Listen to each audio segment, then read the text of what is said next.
Alright, Shalom to the Akim. This is the brother Ryan Gabar, and I got the brother Karatazar with me. Alright, we about to this is gonna be titled Pagan Roots of Easter. So we about to go into the origins of Easter and its true meaning. So the first thing we're gonna read an article that's titled First Baptist Dallas Pastor Robert Jeffrey defends the Easter Bunny. Alright, because they celebrate Easter. They're gonna be celebrating Easter this Sunday. And they instituted the bunny and the eggs into this pagan custom, alright, which has nothing to do with the scriptures. And we're gonna bring out some information in scriptures to back up what we bringing out. First, I'm gonna get this article, pull it up. Alright, say good news for the Easter Bunny. The floppy-eared rabbit has a friend in First Baptist Dallas Senior Pastor Robert Jeffries. On March 27, Jeffries appeared on Fox News, the O'Reilly Factor, to discuss the war on Easter. Several communities have started using the label spring egg hunts, omitting mention of the Christian holiday celebrating the resurrection of who the world calls Jesus. Say Jeffries and O'Reilly called the change offensive and said that while Jews and Muslims have organizations dedicated to protecting their respective religions from defamation, Christianity lacks one. Many Christians think it is an unchristian to stand up and fight for your rights, Jeffries said, adding that the Apostle Paul spent 2 years fighting against the Roman legal system to preserve his right to speak freely. We need to do the same thing as well. Jeffries also referenced Plano-based Liberty Institute, a legal organization dedicated to restoring religious liberty in America. O'Reilly said the First Amendment has been perverted to stand for freedom from religion instead of its original intent, freedom of religious expression. Although he admitted that the Easter Bunny is a secular symbol meant to bring joy to children on a religious holiday, Jeffries said the inclusion of the word Easter is a matter of religious freedom. So this whole Easter Bunny being instituted into this holiday was for the children, you know, to bring joy to the children. That's why they brought in the Easter Bunny. I can say something real quick. Go ahead. Yeah, you know, one thing was like when you're in war or you trying to take down the people, you know, usually what they did was they would kill the men and they would keep the children and the women, because the women would teach the children, and then the children, you can basically you can mold them to the way you want them to be. So what they do is they teach your children about these bunny rabbits and shit, and you know, Easter bunny rabbit, so that they'll get indoctrinated into the holidays, which is pagan holidays. So your kids are always, because the way your mind works is you attach information in your mind with like pictures and memories and things. So what they do is they'll make your child always hope and remember Easter, and I can't wait till Easter come, by putting a fucking Easter bunny, this bunny that lay eggs, and they get to do all the Easter hunting and shit to make it like a, you know, to indoctrinate them, to make them remember that day and esteem that day highly. So that's why they use the children, man. You know. Okay, I'm gonna read. That's why, like, go ahead. That's why, like, this Easter shit, they celebrate this shit all over the world. You got people in China celebrating fucking Easter, man. You know, Arabs is gonna celebrate Easter because they started it with the children and the little non-threatening bunny, which goes back to some wicked ass shit, but it's portrayed as if it's not wicked. You know? But yeah, go ahead, Op. All right. Okay, so this, I'm gonna read this again, and then we're gonna go into gonna bring out a scripture. It say, although he admitted that the Easter Bunny is a secular symbol meant to bring joy to children on a religious holiday, Jeffrey said the inclusion of the word Easter is a matter of religious freedom. So like the Akim brought out, that they instituted this bunny in with like all the eggs and the Easter egg hunt, you know what I'm saying, for the children. It say the First Amendment simply says Congress can establish a state religion. It has nothing to say about Easter egg hunts. Jeffrey said. So that's pretty much it on that that article. We're gonna bring out Judges 10 and 6.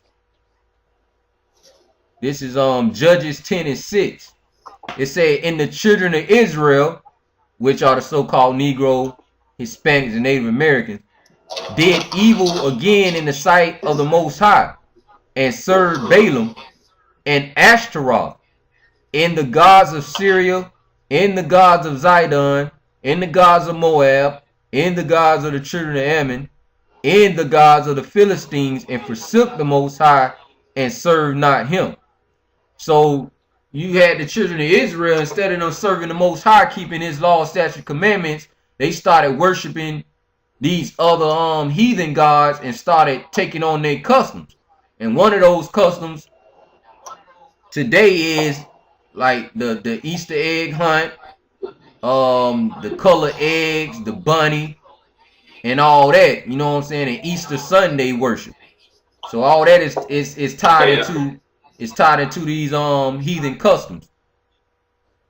Yeah, I got a scripture, man. Can I bring it out? Yeah, we'll go ahead and bring it out. Yeah, this Leviticus chapter 18, verse 1. It said, and the Lord speaking to Moses, saying, speak unto the children of Israel, and say unto them, I am the Lord your God. After the doings of the land of Egypt, wherein ye dwelt, so shall ye not do. And after the doings of the land of Canaan, whether I bring you, shall ye not do, neither shall ye walk in their ordinances. Now, the brother gonna bring it out later, that Easter really goes back to a Canaanite god, and really go back to Egypt, and then go back to Babylon ultimately. So the Most High said in Leviticus 18 and 3, after the doings of the land of Egypt, wherein ye dwelt, shall ye not do. And after the doings of the land of Canaan, which is where this Easter god come from, Canaan, whether I bring you, shall ye not do, neither shall ye walk in their ordinances. Ye shall do my judgments, and shall keep mine ordinances, to walk therein. I am the Lord your God. Yeah. Okay, so I'm going to read that again. Judges 10 and 6. It's saying the children of Israel did evil again in the sight of the Most High. So like the brother just read, is that we wasn't supposed to follow and worship none of these heathen gods. We were supposed to follow and worship the Most High, kept his law, statute, commandments. It say, and serve Balaam and Ashtaroth, which go, you know what I'm saying, it's a Canaanite goddess. And the gods of Syria, and the gods of Zidon, and the gods of Moab, and the gods of the children of Ammon, and the gods of the Philistines, and forsook the Most High, and served not him. And matter of fact, let me read verse 7. It say, and the anger of the Most High was hot against Israel, and he sold them into the hands of the Philistines, and into the hands of the children of Ammon. So the Most High sold us into the hand of these heathen nations because we would not obey and keep his law, statute, commandments. So the Most High gave us into the hands of the Philistines. So that's why we're in slavery today. You know what I'm saying? That's why we suffer under the curses of the scriptures, because we were not hearkening unto the voice of the Most High. All right. So we're gonna go into Yeah. Go ahead. You got something? Yeah, you might as well just skip the scriptures and do them last, but just go straight into that article, man. Matter of fact, I'll go straight into the book, and then we'll go break down Easter afterwards. That's just how the spirit feel like it want to go. Okay. Since we talking about this goddess, you gotta let them know what, because they don't understand. All right, go. All Yeah, right. so I read Leviticus chapter 18, verse 1 to 4, and it said, after the doings of the land of Egypt, wherein ye dwelt, ye shall not do, and after the doings of the land of Canaan, whither I bring you, ye shall not do. And that this God, this Easter goddess, comes from the Canaanites, and then go back to Egypt, and then go back to Babylon. And read that scripture which you have read again. And I'm gonna read this. I'm gonna read out of this book. Now Judges chapter 10, verse 6. Yeah. And the children of Israel did evil again in the sight of the Most High. And the children of Israel, I have to keep saying it's the so-called Negroes, Hispanics, and Native Americans. It's saying the children of Israel did evil again in the sight of the Most High and served Balaam and Ashtaroth and the gods of Syria and the gods of Zidon. See, it says Asheroth and the gods of Syria. Now, remember Asheroth and the gods of Syria. Remember that. All right, because that's what the brother just read the scripture about, and we about to go into this book. You got it on. You got it on me, Art? Yeah, I'm about to put it back on you. You got it done? Yeah, hold it up, cause I don't know, man. This screen keep moving too slow. Yeah, I got it. The two Babylons, the papal. All right. Papal worship. Yeah. So this is on page 109. Keep it up there, Art, because I want to show this picture. See that picture right there? You getting that picture out? Yeah, it's up there. That's the Easter egg. Now I'm going to read about this egg. This is the egg that the goddess Asherah fell out the sky from. This is where you get the Easter egg from and painting it. It says on page 109, Easter. It says, the classic poets are full of the fable of the mystic egg of the Babylonians. And thus its tale is told by Hagnias, the Egyptian, the learned keeper of the Palestine Library at Rome, in the time of Augustus, who was skilled in all the wisdom of his native country, which is Egypt. Remember, scripture said, after the doings of the land of Egypt, wherein ye dwell, shall ye not do. So this man is going to tell you about the tales of Egypt, his native country. It says, an egg of wondrous size is said to have fallen from heaven into the river Euphrates. The fishes rolled it to the bank, where the doves, having settled upon it and hatched it, out came Venus, who afterwards was called the Syrian goddess. Okay, that is Astarte. Now notice, Astarte sounds a lot like Easter. Easter Astarte, Easter Astarte, Easter Astarte. Alright? It says, hence, the egg became one of the symbols of Astarte or Easter. And accordingly, in Cyprus, one of the chosen seats of the worship of Venus or Astarte, the egg of wondrous size, was represented on a grand scale. So this is supposedly Venus came out of the sky, or Astarte, or Ishtar, or whatever you want to call it, came out of the sky, and an egg like that, she fell in the Euphrates, some fish rolled her to the shore, some birds set up on her, and then she hatched. Out the egg came Venus or Astarte or Easter. This is why what you do today is you get the egg, you dip it in water, representing her falling from the heavens into the Euphrates. You dip it in the water, painted water, decorated, and then you eat it later, representing her coming out of the egg, hatching. This is all pagan. This is what the priests in the ancient days used to do to mimic that so-called story, that fable. Just the same as on the Passover, we Israelites, we eat we eat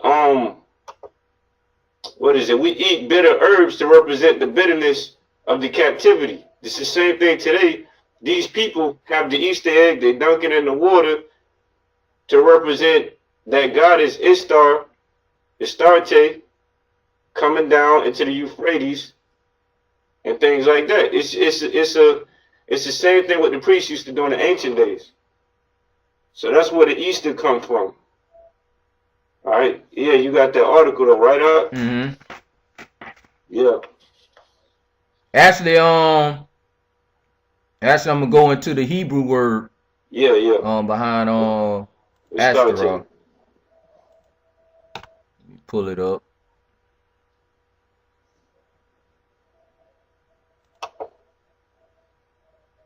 If you want me to read it, I can read it for you. Make sure I got the. Oh, you already got it? I got it, but they won't be able to see it on my screen. Okay. I mean, you can read it, and I got it on the screen. Okay. It says Strong's 862:52.